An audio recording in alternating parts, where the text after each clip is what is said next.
नमस्कार, NMF news पर आप सभी को बहुत स्वागत। मैं हूं आपके साथ अभिषेक पुंडीर। बीजेपी से अगर अब तक पूरे देश में कुछ अछूता है तो वो दक्षिण का दुर्ग है, जिसके लिए लगातार कोशिशें प्रधानमंत्री मोदी और गृह मंत्री अमित शाह कर रहे हैं। अभी कुछ दिन पहले नए कार्यालय का भी उद्घाटन कोयंबटूर में खुद गृह मंत्री अमित शाह ने किया और एक बैठक भी अपने नेताओं के लिए, जिसमें चर्चा हुई कि लोकसभा चुनाव में क्या कुछ हुआ, क्यों हम प्रदर्शन बेहतर नहीं कर पाए। लेकिन अमित शाह इससे अलग सोचते हैं। उनका कहना है कि ये हमारा प्रदर्शन खराब नहीं रहा, बल्कि हमारी शुरुआत है। बीजेपी के राष्ट्रीय अध्यक्ष के चयन के लिए भी साउथ से ही नाम चल रहा है कि साउथ से ही बनाया जा सकता है। तो उन्होंने वादा भी किया कि 2026 में जो चुनाव होगा बीजेपी तमिलनाडु में, वहां सरकार बनाएगी। तो तमिलनाडु पर इतना फोकस अमित शाह का क्यों है, आज उसी पर बात करेंगे। और क्या तमिलनाडु पूरे दक्षिण के दुर्ग को साधने का एक जरिया बनेगा बीजेपी के लिए? इन सारे विषयों पर आज चर्चा करेंगे। चर्चा करने के लिए मेरे साथ मौजूद हमारे वरिष्ठ सहयोगी पंकज प्रसून सर, बहुत बहुत स्वागत। गृह मंत्री अमित शाह का कोयंबटूर जाना, नए कार्यालय का उद्घाटन करना, 2026 में सरकार बनेगी ये कहना और परिसीमन पर भी बोलना कि आपकी एक भी सीट कम नहीं होगी, जो मुख्य तौर पर विवाद वहां चल रहा है। तो आखिर पूरी कहानी रची क्या जा रही है? नहीं, हमारे यहाँ की मीडिया की सबसे बड़ी कमजोरी क्या है पता है? कि सिर्फ जो मौजूदा, जो वर्तमान में चल रहा होता है उसे देखते हैं। मैं क्या बता रहा हूं आपको कि मुख्यमंत्री थे गुजरात के नरेंद्र मोदी, ठीक है, और उस वक्त जयललिता थी तमिलनाडु की मुख्यमंत्री। एक खबर आई थी कि जयललिता को जहर देकर मारने की साजिश रची जा रही। और इस बात को लेकर गुजरात के मुख्यमंत्री नरेंद्र मोदी ने प्रेस कॉन्फ्रेंस किया था। ये बात है शायद 2009-10 की। ये घटना ये बताती है कि मुख्यमंत्री रहते हुए भी नरेंद्र मोदी की नजर तमिलनाडु पर थी और तमिलनाडु की राजनीति पर थी। और उसके बाद भी आप कई तस्वीरों में देखेंगे कि जयललिता के साथ मुलाकात, रजनीकांत के साथ मुलाकात, वहां के छोटे बड़े नेताओं के साथ मुलाकात, ये प्रधानमंत्री बनने के पहले से नरेंद्र मोदी कर रहे थे। तो फोकस उस वक्त से है। और फिर जब ये प्रधानमंत्री बने तो आप देखिए बैकग्राउंड में नई लोकसभा बनी, वहां एक सिंबल स्थापित की गई। वो एक तरह से धर्म ध्वज या न्याय ध्वज है तमिल संस्कृति का। उसके बाद बनारस में तमिल वाराणसी संगम करवाया गया। हाँ, और देखिए एक एक स्टेप्स आप देखिए कि कैसे केरला और तमिलनाडु पूरे नरेंद्र मोदी का राजनीतिक इतिहास जब देखेंगे तो वो हमेशा से नजर रही है वो। तो बीजेपी या आरएसएस की तैयारी कोई एक दिन की नहीं होती कि आज अमित शाह गए और 4 नेताओं से बात कर लिया और 3 दफ्तर का उद्घाटन कर लिया, हो गया। ये तैयारी पिछले 15-16 साल से चल रही है। अब मैं बताता हूं इस लोकसभा चुनाव के दौरान वाली घटना। लोकसभा चुनाव में हर राज्य से एक समीक्षा बैठक हो रही थी। तो केरल के नेता भी आए, तमिलनाडु के नेता भी आए और उन्होंने बातचीत की। अमित शाह के साथ बैठक हुई दिल्ली में। और तो तमिलनाडु और केरल के नेता या दक्षिण के नेता ये कह रहे थे कि हमें उतनी सफलता नहीं मिली, बहुत उम्मीद थी, 400 पार हमने टारगेट रखा था, उम्मीद थी कि दक्षिण भारत से हमारा परफॉर्मेंस अच्छा होगा वगैरह सब कुछ है। अमित शाह सुनते रहे। जब बैठक खत्म हो रही थी तो अंतिम में जब जाने के वक्त अमित शाह ने दक्षिण भारत के नेताओं से एक ही बात कही, खास करके केरल और तमिलनाडु से, आप इसे समीक्षा बैठक मत मानिए, इसे शुरुआत बैठक मानिए। यहां से हमने स्टार्ट कर रहे हैं। और फिर उन्होंने बताया कि कैसे स्टार्ट हमारा कितना बेहतरीन हुआ। आप देखिए तेलंगाना में हम मुख्य विपक्षी पार्टी बन गए, जहां हमारा कोई फुटहोल्ड नहीं था। आंध्र प्रदेश में हम सरकार में, भले ही सहयोगी दल की सरकार है, लेकिन सरकार में आ गए। कर्नाटक में हम सरकार बना चुके हैं। रही बात केरल और तमिलनाडु, जिसे लेकर आप लोग इतने निराश हैं, तो याद रखिए तमिलनाडु में हमें 10% के आसपास वोट मिला है, इतिहास में पहली बार। 2014 में जब पहली बार प्रधानमंत्री नरेंद्र मोदी बने थे तो 5.5% वोट आए थे। और उस वक्त सिर्फ एक सीटें आई थी जो पी राधाकृष्ण जीते थे, कन्याकुमारी वाली सीट। हमारी सीटें इस बार नहीं आई है, लेकिन हमारा वोट प्रतिशत बढ़ा है। तमिलनाडु के बारे में अमित शाह का एक बात साफ मानना है कि बीजेपी को 10% के आसपास वोट मिल रहा है। एआईएडीएमके के दोनों फैक्शंस मिला के 21% वोट है वहां, और डीएमके को 29% वोट है। और बाकी छोटी मोटी पार्टियां हैं जैसे पीएमके वगैरह।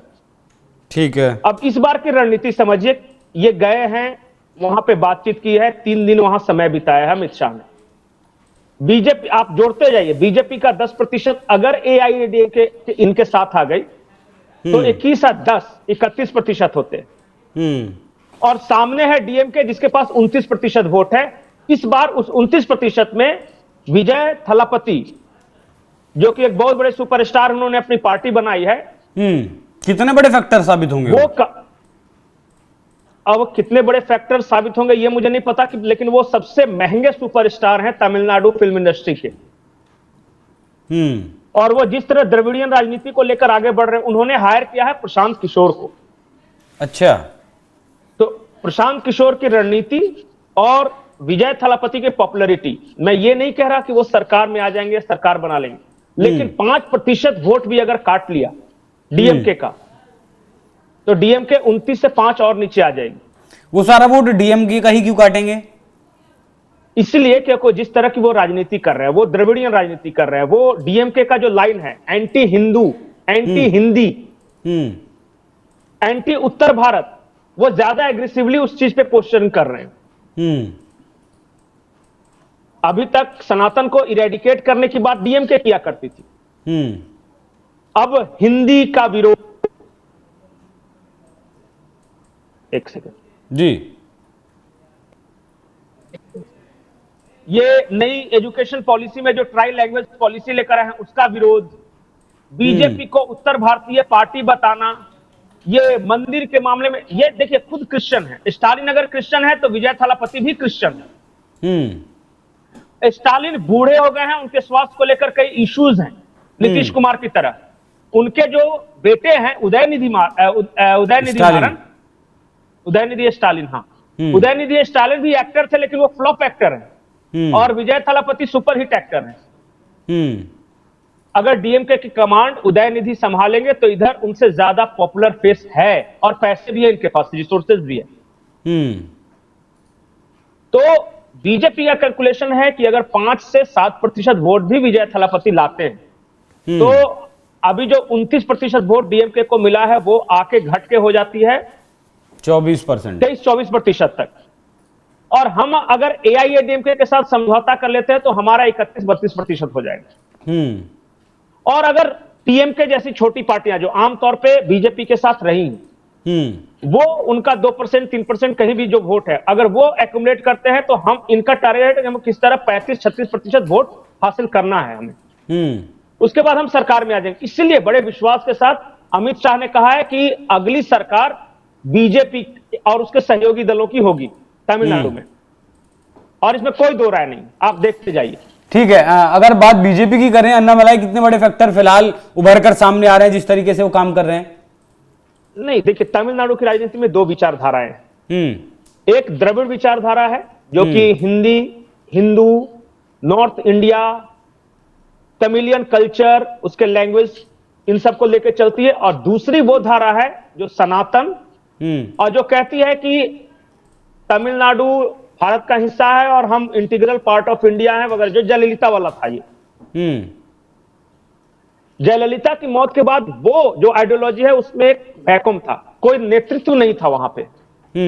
एआईएडीएमके 3 भागों में बटी थी, पनीर सेल्वम, पलानीस्वामी और छोटा सा हिस्सा लेके शशिकला, और वो आपस में डिसइंटीग्रेट हो गए थे। जो उनके वोटर थे वो डीएमके को वोट नहीं देंगे, जैसे वहां के ब्राह्मण हैं या कुछ दलित पार्टियां हैं, तो वो सब नहीं देती वोट।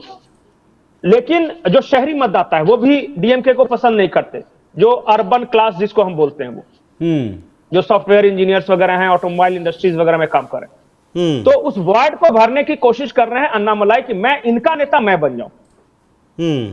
और फिर एक साथ मनाने की कोशिश भी है कि एआईएडीएमके के दोनों फैक्शंस को बोलेंगे तुम लोग आपस में लड़ के बर्बाद हो रहे हो, आ जाओ हमारे साथ आ जाओ। करते हैं। अच्छा, बीजेपी भी हिंदी हिंदू की बात कर रही है, और द्रविडियन राजनीति अगर थालापति भी करेंगे तो नुकसान तो यहां बीजेपी को होता दिखता है। फिर तो नहीं, अगर दोनों एक ही विचारधारा के लोग रहेंगे, एक ही विचारधारा के नहीं है ना, जस्ट बीजेपी के अपोजिट विचारधारा के हैं विजय थालापति। विजय थालापति कहते हैं कि तमिल ही चलेगा, तमिल ही चलेगा। हाँ, वो डीएमके के आइडियोलॉजी वाला राजनीति कर रहे हैं। हिंदी का विरोध, हिंदू का विरोध, तमिल लैंग्वेज को प्रमोट करने की बात कर रहे हैं। वो कह रहे हैं कि तमिलनाडु के साथ बहुत अन्याय हो रहा है, ये जो 3 भाषा पॉलिसी लेकर मोदी सरकार आई है उसका हम विरोध करेंगे, ईंट से ईंट बजा देंगे मोदी सरकार की, इस तरह की बातें वो कर रहे हैं। चलिए, अगर परिसीमन वाले फैक्टर की बात करें, परिसीमन वाला देखिए, परिसीमन वाला वहां 2 इमोशनल इश्यूज उठाए जा रहे हैं दक्षिण भारत में। एक तो भाषा विवाद को फिर से हवा देने की कोशिश की जा रही है। आपको पता होगा, शायद हमने आपके साथ ही डिस्कशन किया था कि कर्नाटक और महाराष्ट्र में भाषा विवाद हुआ। हाँ, बसों में तमिलनाडु तोड़फोड़ में मारपीट भी- की गई। हाँ, तमिलनाडु में भी स्टालिन कर रहे हैं कि एक और भाषा जंग छेड़ने का समय आ गया है कुछ नहीं, लेकिन एक इमोशनल इश्यूज वहां उठाने की कोशिश की जा रही है दक्षिण भारत में और खास करके तमिलनाडु में।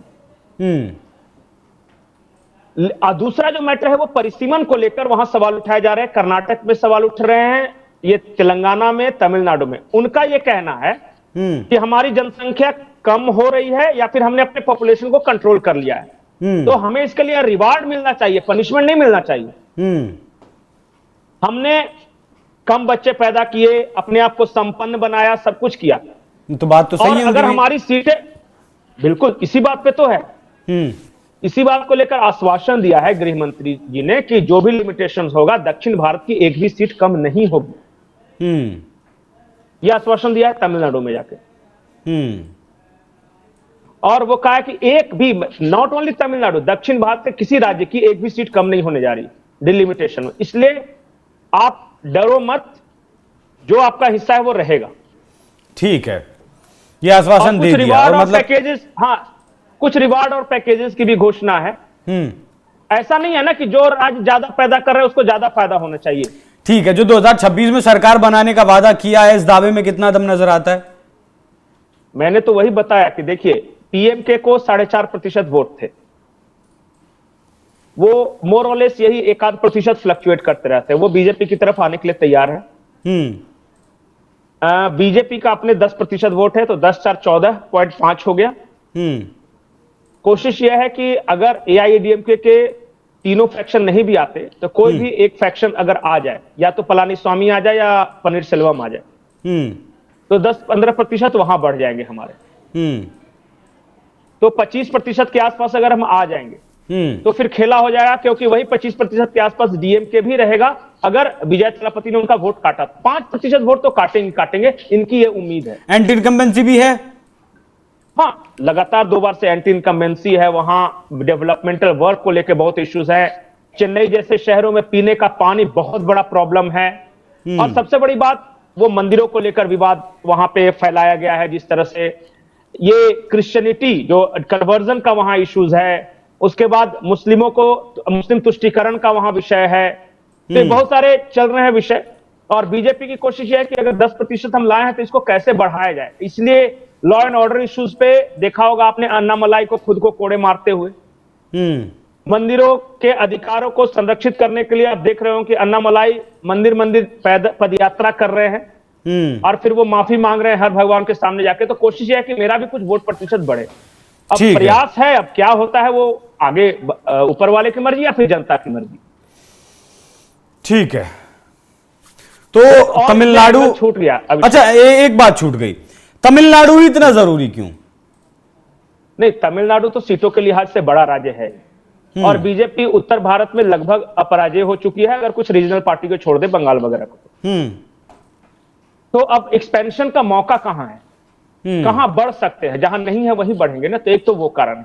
दूसरा एक चीज जिसपे हमारा ध्यान नहीं जा रहा है कि जिस दिन अमित शाह गए उसी दिन प्रशांत किशोर भी गए तमिलनाडु।